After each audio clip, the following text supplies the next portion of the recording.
This is Kolkata TV's podcast news. আপনারা শুনছেন পডকা।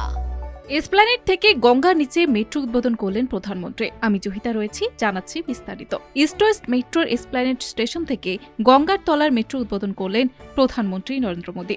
পাশাপাশি আরও 5টি প্রকল্পের উদ্বোধন করলেন তিনি। কবে থেকে যাত্রী পরিষেবা চালু হবে তা এখনো পর্যন্ত জানা যায়নি। তবে মেট্রো রেল সূত্রে খবর, গোটা প্রকল্পের কাজ শেষ করতে বেশ কিছু সময় লাগবে। তবে এসপ্ল্যানেড থেকে হাওড়া ময়দান পর্যন্ত যাত্রী পরিষেবা চালু করে দিতে মেট্রো রেল কর্তৃপক্ষ। এর ফলে নিত্যযাত্রীদের অনেক সুবিধা হবে বলে মনে করছেন তারা। মঙ্গলবার কলকাতা পৌঁছানোর পর রাজভবনে ছিলেন তিনি। বুধবার সেখান থেকেই সড়কপথে এসপ্ল্যানেড মেট্রো স্টেশনে পৌঁছান তিনি। গঙ্গার তলায় মেট্রো উদ্বোধন করতে এসপ্ল্যানেডে যান তিনি। অনুষ্ঠানে উপস্থিত রয়েছেন রাজ্যপাল সিভি আনন্দ বোস, বিরোধী দলনেতা শুভেন্দু অধিকারী। প্রধানমন্ত্রীর সঙ্গে দেখা করতে এসপ্ল্যানেড মেট্রো স্টেশনে জমেছে ভিড়। মেট্রো স্টেশন চত্বর ঘুরে দেখে জনতার উদ্দেশ্যে হাত নাড়েন মোদী। এরপর পড়ুয়াদের সঙ্গে এসপ্ল্যানেড থেকে গঙ্গা নিচে মেট্রো সফর করলেন তিনি। সেখানে পড়ুয়াদের সঙ্গেও কথা বলেন তিনি। শুনুন পডকা, রাত দিন 7 দিন।